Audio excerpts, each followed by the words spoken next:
سیدنا ابراہیم علیہ السلام کی دعا، ربی ہب لی من الصالحین، سورہ صافات، اے میرے پروردگار مجھے ایسا بیٹا دے جو نیک لوگوں میں سے ہو، نیک اولاد دے۔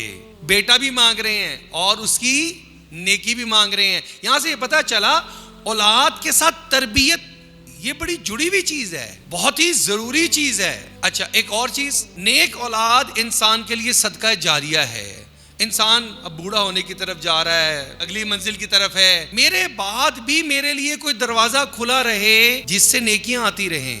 آپ صلی اللہ علیہ وسلم کا ارشاد مبارک، انسان اذا مات الانسان، جب انسان فوت ہو جاتا ہے، انقطع عنہ عملہ، اس کے اپنے عمل بند ہو جاتے ہیں، الا من ثلاث، مگر 3 دروازے ایسے ہیں اگر اپنی زندگی میں اپنے ہاتھوں سے کھول کے جائے تو ان دروازوں سے اس کے مرنے کے بعد بھی اس کے نامہ اعمال میں اجر اور ثواب آ سکتا ہے۔ تو آج ہم اس کو سن رہے ہیں تو ہم نیت کریں ہم تینوں ہی دروازے کھول کے جائیں گے انشاءاللہ۔ بھی ابھی تو ہمارے اختیار میں ہے، تینوں دروازے کھول کے جائیں گے۔ کیا کیا چیز؟ صدقہ جاریہ، بہت وسیع مفہوم ہے۔ درخت لگانا بھی صدقہ جاریہ ہے، کسی مسجد کی تعمیر میں حصہ لینا بھی صدقہ جاریہ ہے، کسی جگہ پانی کا انتظام کر دینا بھی صدقہ جاریہ ہے، کسی مدرسے کے اندر جو ہے وہ کچھ خرچ کر دینا بھی صدقہ جاریہ ہے۔ صدقہ جاریہ ایک ایسی چیز ہے، انسان چلا جاتا ہے، لوگ اس سے فائدہ اٹھاتے ہیں اور اس کے نامہ اعمال میں اجر و ثواب جاتا رہتا ہے۔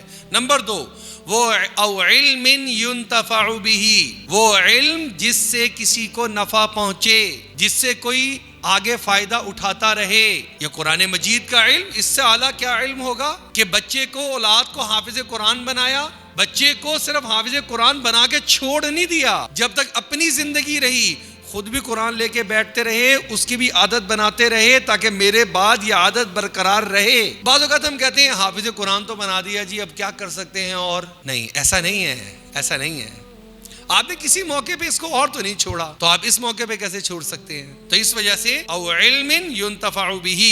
اور تیسری اہم چیز، ولد صالح یدعو له، نیک اولاد جو انسان کے فوت ہو جانے کے بعد اس کے لیے دعا کرتی رہے، دعائے مغفرت۔ تھوڑا سا سوچیں، کیا بچے کی تربیت ہم اس طرح کی کر رہے ہیں کہ وہ ہمارے لیے دعائے مغفرت کرے گا؟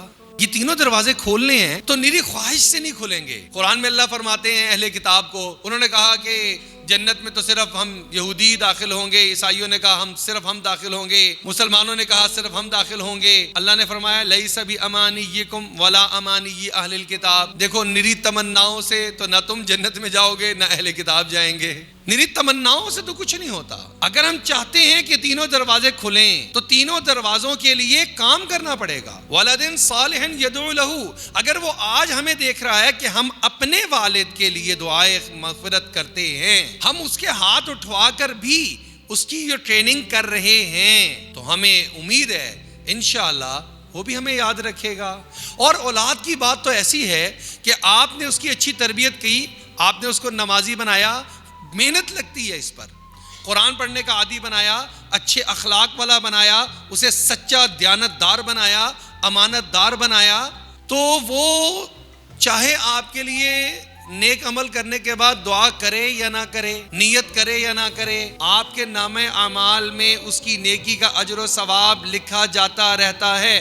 لہٰذا بہت محنت کی ضرورت ہے۔ آج کے بعد مجھے اپنے اولاد کو دیکھنے کی جو نظر ہے وہ بدلنے کی ضرورت ہے۔ کیا میں اس قابل اس کو بنا رہا ہوں؟ اس قابل بنا رہا ہوں کہ یہ اپنے پیروں پہ کھڑا ہو کر کل اچھی کمائی کر سکے؟